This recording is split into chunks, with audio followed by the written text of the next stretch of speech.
Nous sommes de retour donc sur le plateau TV Finance. Nous sommes le 31 juillet 2025 et écoutez, bienvenue si vous nous rejoignez à l'instant. Sinon, écoutez, je vous remercie beaucoup de votre fidélité. Puis, écoutez, on continue l'essence de cette émission. On poursuit avec notre philosophie, c'est-à-dire comprendre l'actualité, vous proposer des stratégies d'investissement. Et pour ce faire, désormais, c'est au tour de Richard Morin de tâcher de nous éclairer. Bonjour Richard.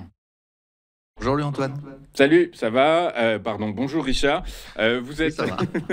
Pardon, Bref, alors Très bien. bonjour Richard, merci beaucoup d'être avec nous ce matin. Richard Morin, vous êtes directeur général du site internet Fondamentalement Bourse, avec nous régulièrement pour nous expliquer justement, nous présenter des actions qui pourraient être intéressantes à avoir en portefeuille. On va revenir sur certaines de vos recommandations, sur 3 de vos recommandations pour voir comment elles ont évolué et voir s'il est toujours intéressant de les garder ou au contraire faut-il s'en séparer. On va commencer avec le titre de Société Générale qui a publié très récemment, qui a publié hier ou ce matin, je ne sais plus, très bonne publication. Les objectifs sont même revus à la hausse pour l'exercice 2025. Résultat, ma question est toute simple, Richard. Est-ce que, on prend nos bénéfices ou au contraire, on essaye d'accompagner l'optimisme des hauts dirigeants de la banque? Alors déjà, Société Générale, c'est vraiment la surprise, je dirais, pour tous les anciens traders, investisseurs français. Hein. C'est la surprise absolue de l'année, hein, puisque depuis le début de l'année, on a à peu près doublé le cours de bourse. Hein. On était autour de 25 euros en décembre. C'est là où j'en ai parlé, où j'ai commencé à voir fondamentalement des choses très intéressantes. Je l'ai partagé sur ma chaîne. Hein. C'est sur ma chaîne YouTube que je partage énormément de choses.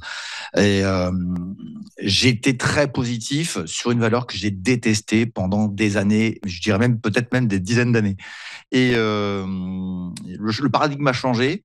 On a les résultats, je dirais, qui effectivement sont exceptionnels sur Société Générale. On est monté en ligne droite, hein, en ligne droite directe dès le début de l'année, enfin même dès décembre, on est parti pleine balle. x2.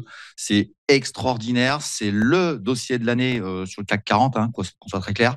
Et je pense que c'est pas terminé, même si on arrive sur une résistance. Hein, je l'ai marqué techniquement, là, on la voit bien sur le graphique. Là, on voit que 52, c'était mon objectif, entre guillemets, que j'avais en tête quand j'en ai parlé à 25, mais j'avais du mal à y croire moi-même.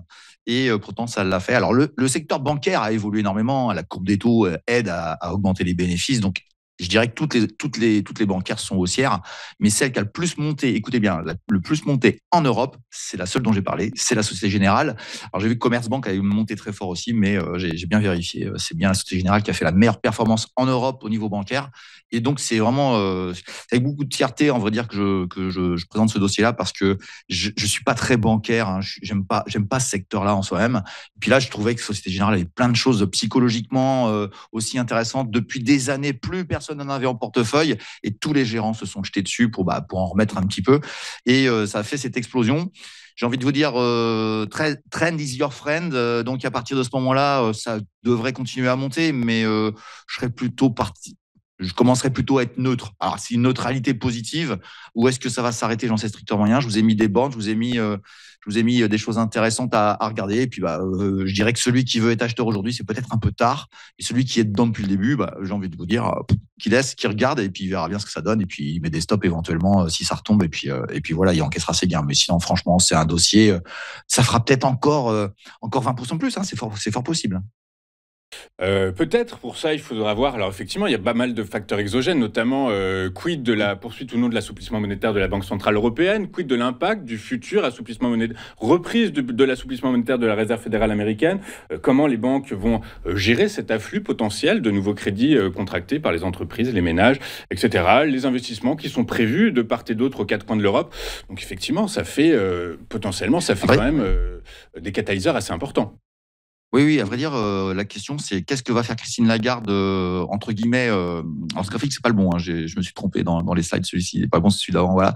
La question, c'est Christine Lagarde, aujourd'hui, elle stoppe la baisse des taux, ce qui fait que je dirais globalement, la courbe des taux va se stabiliser. Les taux longs sont toujours aussi élevés, les taux bas, ça s'arrête de baisser, donc on a pricé. Est-ce qu'on a tout pricé? C'est la seule question qu'on doit se poser, effectivement.